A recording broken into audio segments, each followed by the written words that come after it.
엊그제 연초를 지냈는데 오늘 벌써 2월의 첫 주 예배를 드리게 됐습니다. 세월이 정말 빨리 지나간다고 하더니 정말 그런 것 같습니다. 시편 90편을 보면 모세의 기도라는 표제가 붙어 있습니다. 모세는 이 시를 젊어서 지은 것이 아니라 그의 인생의 황혼에 지은 것이 틀림이 없습니다. 모세도 세월이 날아간다고 표현하고 있습니다. 우리의 연수가 70이요 강건하면 80이라도 그 연수의 자랑은 수고와 슬픔뿐이요 신속히 가니 우리가 날아간다라고 이야기했어요.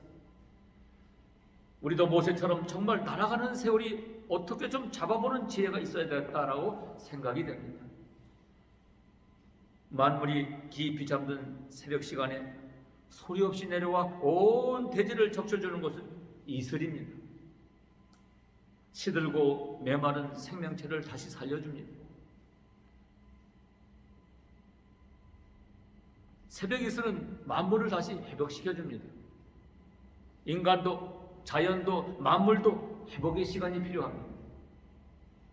하나님의 자녀로 살아가면 주님과 관계가 멀어지고 세상에 깊이 빠져 살아가던 사람은 속히 주님께로 돌아와 말씀 앞에 순종하는 회복이 필요한 것입니다.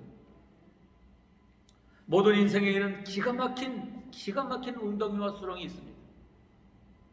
올해도 의욕 넘치게 시작을 했지만 언젠가는 또 기가 막히는 웅덩이와 수렁에 빠져 헤맬 수 있기 때문인 것입니다. 인생에 내 마음대로 되는 일이 얼마나 많을까 생각해 보면 내 마음대로 내 마음먹음대로 되는 일이 그리 많지 않음을 우리가 알 수가 있습니다. 생각지도 않은 일이 벌어지고 곤란에 빠질 때가 너무나 많습니다.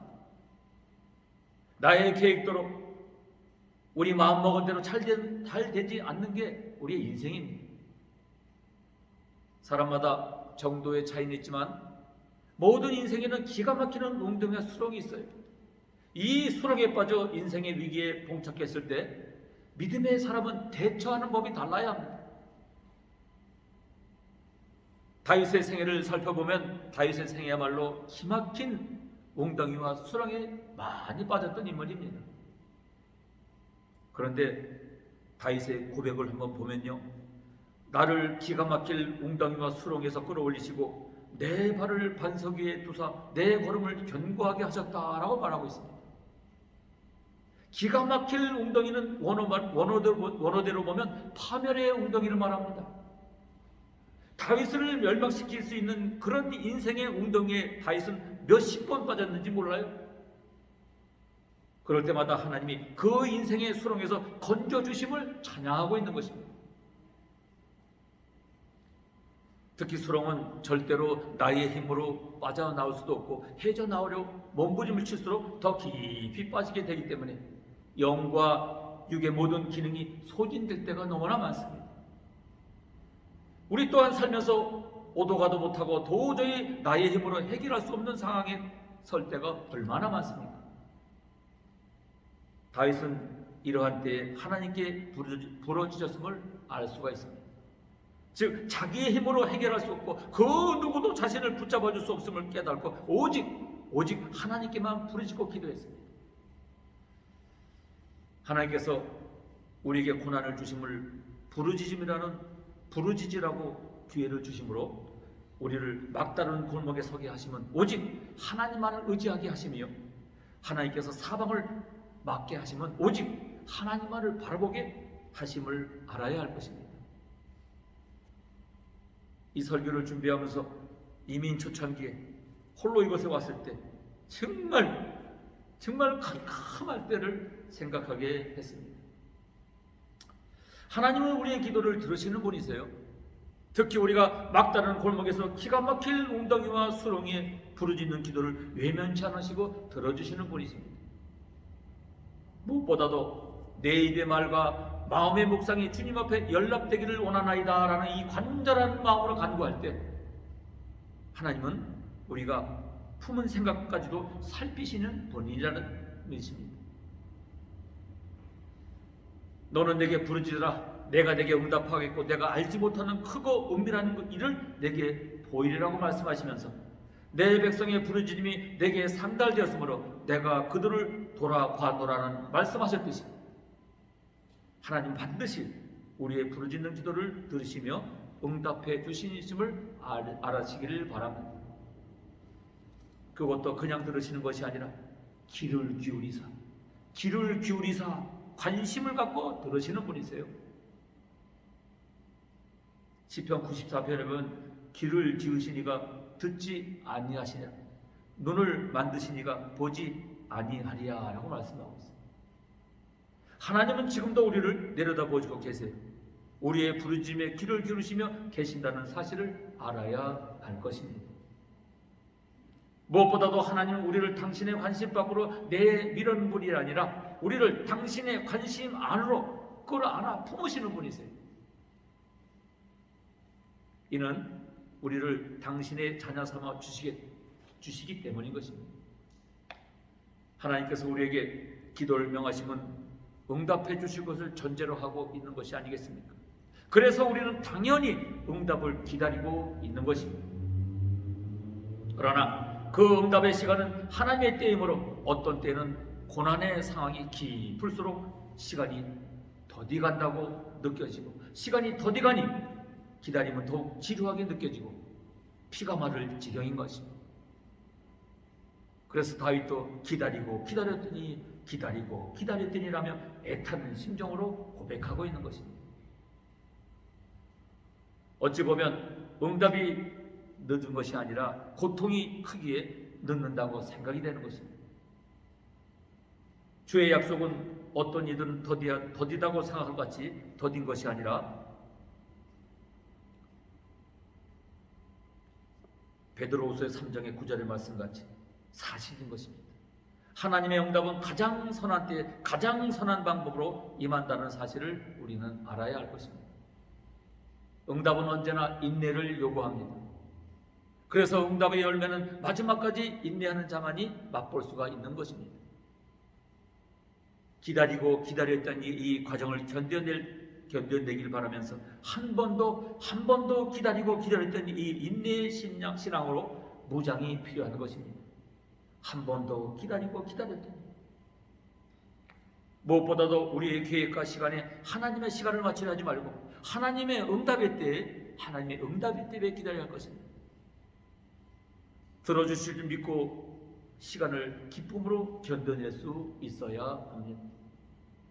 하나님의 응답은 단순히 우리의 귀를 기울이사 들어주시는 것만으로 끝나는 것이 아니라 구체적으로 우리를 웅덩이에서 수렁으로 끌어올려 주신다는 사실입니다.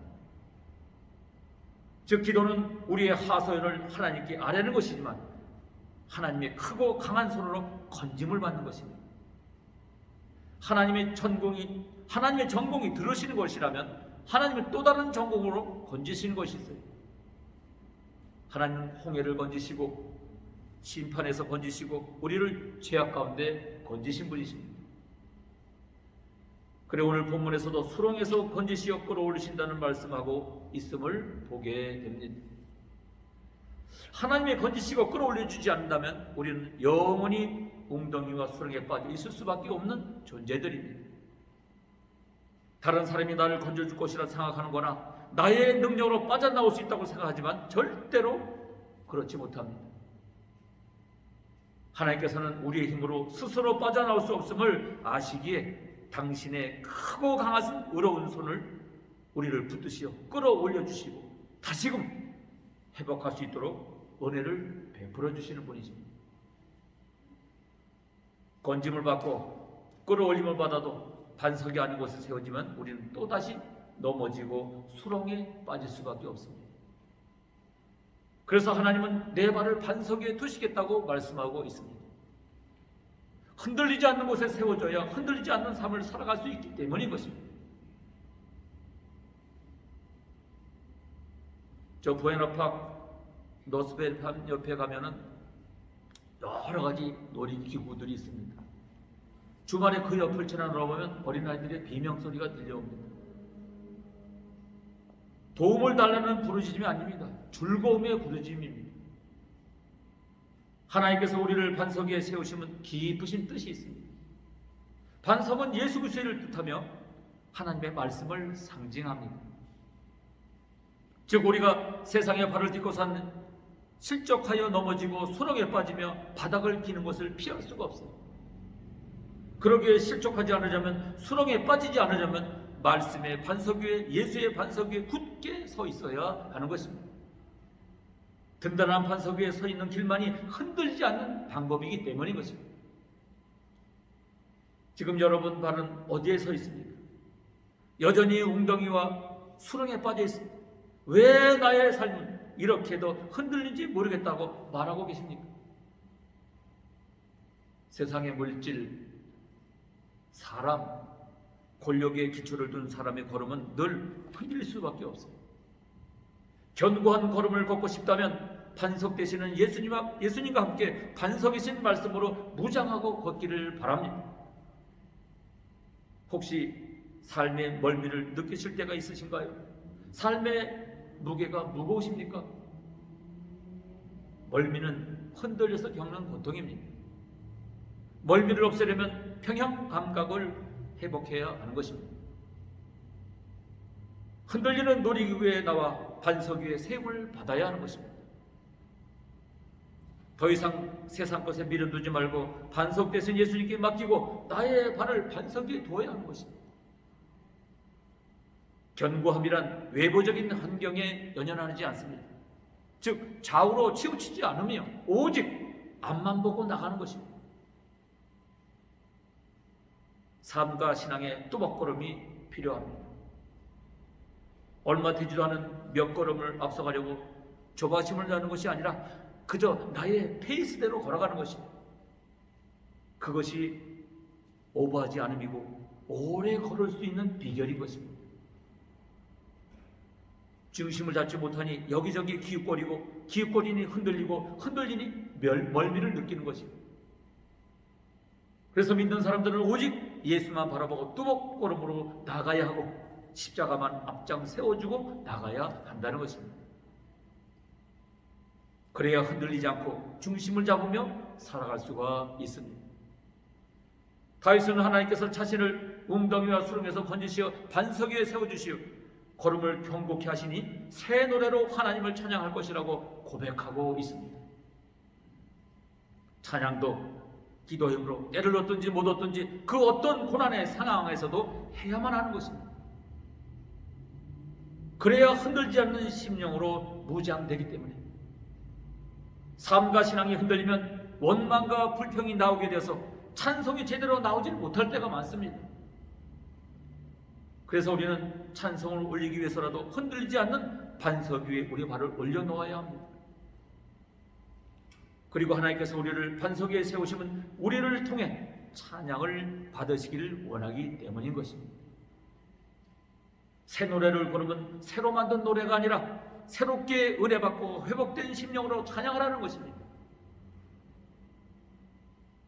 어제 웅덩이와 수렁에 빠져서 허덕이던 삶에서 새롭게 건짐을 받고 반석에 당당하게 우뚝 선 그 감격을 찬양하라는 것입니다. 하나님께서 우리에게 옹달샘과 같이 마르지 않는 새로운 샘물을 허락해 주시듯이 우리 또한 날마다 매 순간마다 새롭게 받은 그 은혜를 새롭게 노래를 올려드려야 하는 것입니다. 하나님의 은혜로 우리가 다시금 소생하여 당당하게 찬양하는 모습을 보고 믿지 않는 세상의 이웃들도 하나님을 만나게 되는 놀라운 일이 일어나게 될 것입니다. 하나님은 우리를 통해 영광을 받으시기를 원하시며 우리를 통해 구원받는 자들이 더해지기를 간절히 원하고 계십니다. 그러기에 우리는 날마다 하나님의 은혜를 찬양함으로써 세상 사람들에게 하나님의 살아계심과 역사하심을 증거하는 일에 열심을 다해야 할 것입니다. 우리가 기가 막힌 웅덩이와 수렁에 빠져있을 때에 캄캄했습니다. 그래서 하나님 앞에 부르짖을 수밖에 없었고 오직 의지할 분은 하나님밖에 없다고 고백했었습니다. 그런데 놀랍고 감사하게도 하나님께서 우리를 불쌍히 여기시오 우리의 기도를 들으시고 마침내 우리를 웅덩이와 수렁에서 건지어 반석에 세워주셨습니다. 그 은혜를 생각하면 너무나도 감사한 것입니다. 조민 목사가 빠졌던 웅덩이와 수렁은 더 깊은 곳이기에 은혜의 은혜를 더욱 감사하고 살아가는 것입니다. 여러분, 너무 염려하지 마십시오. 하나님께서는 우리가 수렁에 빠져 부르짖어 기도할 때 우리를, 여러분을 외면치 않으시는 분이시오. 기도를 들으실 뿐 아니라 우리를 건지시는 분이시며 반석 위에 세워주시는 분이십니다. 우리는 이제 새 노래로 찬양만 할 뿐입니다. 그리고 우리의 회복되어 찬양하는 모습을 보고 세상 사람들이 하나님 앞에 돌아오게 할 일만 남아있는 것입니다. 마지막까지 소망을 놓치지 말고 살아야 합니다. 지금은 비록 웅덩이와 수렁이 힘든 시간을 보내고 있을지라도 하나님께서 반드시 반석 위에 헤어주실 것을 확신하며 믿음의 담대함으로 흔들리지 않는 삶을 살아가시는 여러분들이 되시기를 간절히 축복합니다. 여러분, 하나님은 택한 백성이 수렁에 빠지면 그곳까지 몸을 굽히시고 함께 하시는 하나님이심을 기억하시길 바랍니다. 그러니 어떤 위기가 오더라도 원망, 불평 말아야 합니다. 하나님만 의지하고 기도하며 찬양해야 하는 것입니다. 그런데 여러분, 우리는 어떻습니까? 조금만 어려우면 불평하고 원망하잖아요. 사람들이 어려움을 당할 때 가장 먼저 나오는 말이 무엇입니까? 죽겠다는 말이 죽겠다. 입만 벌리면 죽겠다. 힘들어 죽겠다. 날씨가 조금 더우면 더워 죽겠다.